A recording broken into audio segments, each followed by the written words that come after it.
Hi friends, எல்லாத்துக்கும் என்னுடைய Deepavali wishes. இந்த தீபாவளியில் எல்லாருமே அவங்க வீட்டில் ஸ்வீட்டு காரம் செஞ்சு முடிச்சிருப்பீங்க. இந்த ஃபெஸ்டிவ் மூட்லேயே நம்ம எல்லாத்துக்கும் பிடிச்ச மாதிரியான ஒரு ஸ்வீட் நான் இன்றைக்கி செய்ய போகிறேன். ரொம்ப சிம்பிளாக ரிச்சாக குவிக்காக செய்கிற மாதிரியான ஒரு டிஷ்ஷு. பூரா பில்டப் கொடுக்குறணும் அப்படிலாம் இல்லைங்க. எவர் கிரீன் நம்மளோட தேங்காய் பர்ஃபி தான் நான் இன்றைக்கி செஞ்சு காட்ட போகிறேன். இன்னுமே சொல்லப்போனால் சின்ன வயசில் எனக்கு ரொம்ப பிடிச்ச டிஷ்ஷு தேங்காய் பர்ஃபி தான்.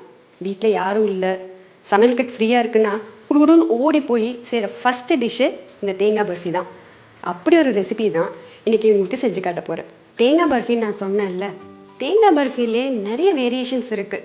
நிறைய பேர் அவங்கவுங்களுக்கு ஏற்ற மாதிரி அந்த டிஷ்ஷை ப்ரிப்பேர் பண்ணுவாங்க. சில பேர் கண்டென்ஸ்டு மில்க் யூஸ் பண்ணுவாங்க, சில பேர் கடலை மாவு யூஸ் பண்ணுவாங்க. நான் சிம்பிளாக கோகோனட்டையும் சர்க்கரையும் வச்சு பண்ண போகிறேன். இது ஃபெஸ்டிவல் சீசன் அப்படிங்கிறனால கூட கொஞ்சம் ரிச்சான டிஷ்ஷஸ் போட்டு உங்களுக்கு ரிச்சான ஒரு தேங்காய் பர்ஃபி செய்ய போகிறேன். தேங்காய் பர்ஃபி செய்ய ரெடி ஆயாச்சு. இப்போ நான் ஆல்ரெடி வாக் பேன் எடுத்து நான் ஸ்டவ் மேலே வச்சுட்டேன். இப்போ இது ஹீட் பண்ணணும். நான் யூஸ் பண்ணுற வாக் பேன் தான் நீங்கள் யூஸ் பண்ணணும்னு இல்லை, நார்மல் நான்ஸ்டிக் பேனே நீங்கள் யூஸ் பண்ணலாம். இப்போ நான் ஹீட் பண்ண போகிறேன் ஸ்டவ்வை.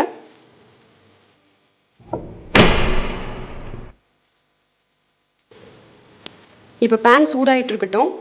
நம்ம அதுக்கு முன்னாடி இப்படி ஒரு ட்ரே எடுத்துக்கிட்டு இதை கொஞ்சம் நெய் எடுத்து நல்லா கோட் பண்ணிக்கலாம். நெய் விட்டு நல்லா க்ரீஸ் பண்ணுங்க.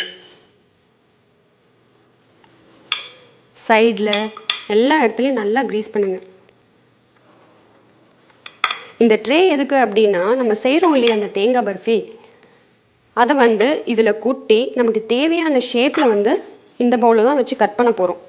ஸோ பேன் காயறதுக்கு முன்னாடி இந்த ட்ரேவை ரெடி பண்ணியாச்சு.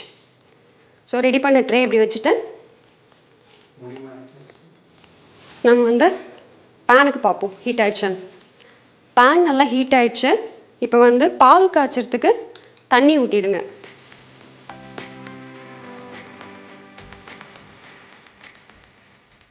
பேனில் தண்ணி சூடாகட்டும். சூடாகிறதுக்குள்ளே நம்ம இந்த டிஷ்ஷுக்கு தேவையான சில இன்க்ரீடியன்ஸை ரெடி பண்ணிடலாம். இந்த தேங்காய் பர்ஃபிக்கு நான் 2 இன்க்ரீடியன்ஸ் ஆப்ஷனலாக ஆட் பண்ண போகிறேன். ஒன்று சாஃப்ரான், இன்னொன்று முந்திரி. ஏன் இதை ஆட் பண்ணுறேன்னா, நான் முன்னாடியே சொன்ன மாதிரி இன்றைக்கி தீபாவளி, அதை கொஞ்சம் ரிச்னஸாக காட்டுறதுக்குங்கிறதுக்காக நான் ஆட் பண்ணுறேன். நீங்கள் சாஃப்ரான் முந்திரி யூஸ் பண்ணணும்னு அவசியம் இல்லை, ஆப்ஷனல் தான். இப்போ முந்திரியை எடுத்து ஃபைனாக சாப் பண்ணிக்கலாம்.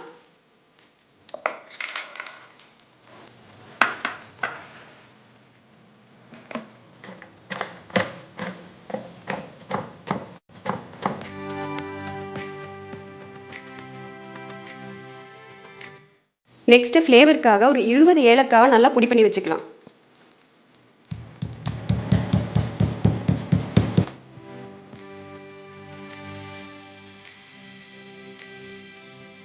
சமைக்கிறதுக்கு முன்னாடி சேஃப்டிக்காக ஏப்ரனை போட்டுக்கிறேன்.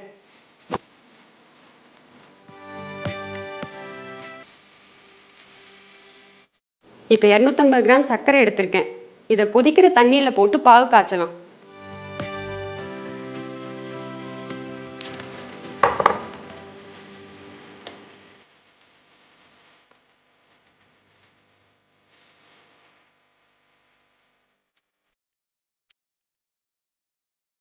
சர்க்கரை நல்லா மெல்ட் ஆகி பாகாயிட்டிருக்கு. ஒரு நல்ல சிங்கிள் ஸ்ட்ரிங் கன்சிஸ்டன்சி வர வரைக்கும் நம்ம கிளறிட்டே இருக்கணும். அதாவது ஒரு கம்பி பதம்னு சொல்லுவோம் இல்லையா, அது வரைக்கும் சர்க்கரை நல்லா மெல்ட் ஆகிட்டே இருக்குது. இப்போ சுகர் நல்ல கம்பி பதத்துக்கு வந்துருச்சு. நான் ஒரு 250 கிராம் துருவின தேங்காய் எடுத்து வச்சுருக்கேன். அதாவது துருவினதுக்கப்புறம் 250 கிராம் தேங்காய். இந்த 250 கிராம் சர்க்கரை பாகுக்கு 250 கிராம் துருவின தேங்காவை நான் போட போகிறேன்.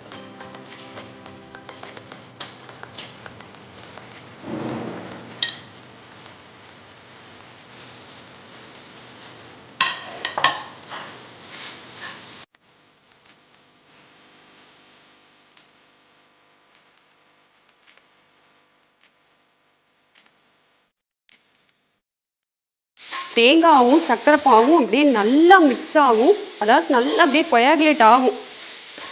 இப்போது மிக்ஸ் ஆகிட்டுருக்கு. நல்லா மிக்ஸ் பண்ணுங்க.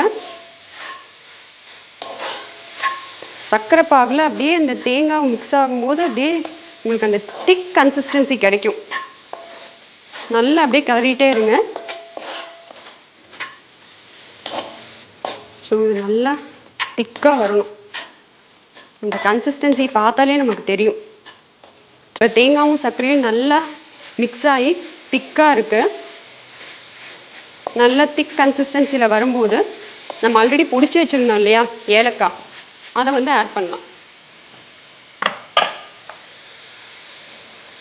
அப்படியே ஏலக்காய் ஆட் பண்ணுங்கள். அந்த ஃப்ளேவர் அப்படியே வரும் உங்களுக்கு. அது குக் ஆகும்போதே, அந்த ஏலக்காய் குக் ஆகும்போதே உங்களுக்கு அந்த ஃப்ளேவர் அப்படியே நல்லாயிருக்கும். இப்போது ஃபைனாக சாப் பண்ணியிருக்க இந்த முந்திரியை அப்படியே மிக்சர் மேலே அப்படியே கார்னிஷ் பண்ணுறேன்.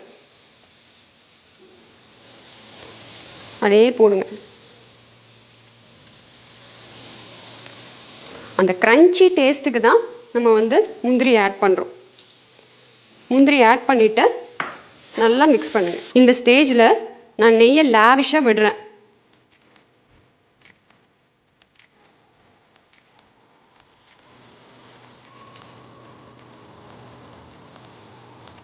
அப்படியே நெய் போட்ட உடனே அதோட ஸ்மெல்லும் சேர்ந்து இப்போவே நமக்கு சாப்பிடணும் போல் ஆயிடுது.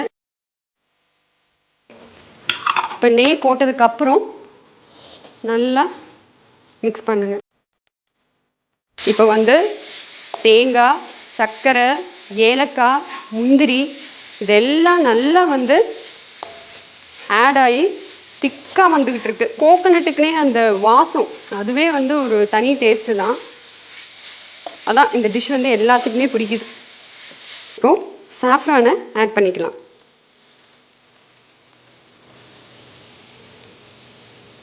சாஃப்ரான் அப்படியே ஆட் ஆகும்போது அதோட ஃப்ளேவரும் இந்த டிஷ்ஷுக்கு சேரும்.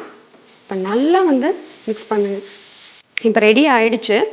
நான் ஆல்ரெடி ரெடி பண்ணி வச்சுருந்த ட்ரேயில் வந்து நான் ட்ரான்ஸ்ஃபர் பண்ண போகிறேன். ட்ரேயில் இந்த மாதிரி செட் பண்ணிக்கலாம்.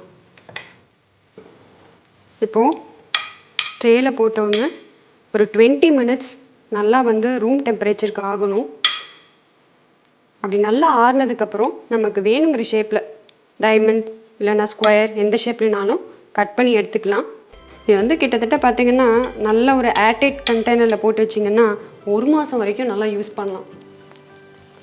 ஸோ ஆறட்டும்.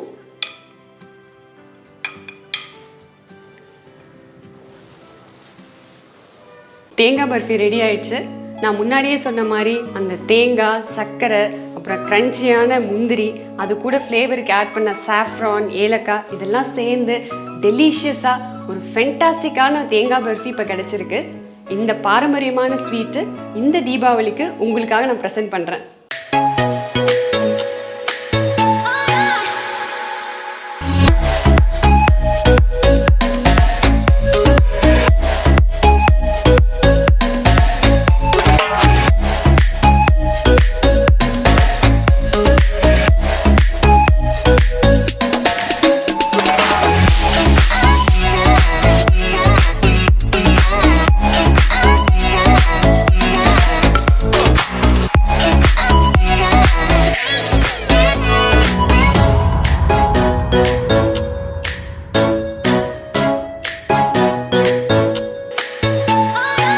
பிடிச்சிருந்தா லைக் பண்ணுங்க, ஷேர் பண்ணுங்க, சப்ஸ்கிரைப் பண்ணுங்க, என்னோடய டிராவல் பண்ணுங்க. Until next video, bye friends.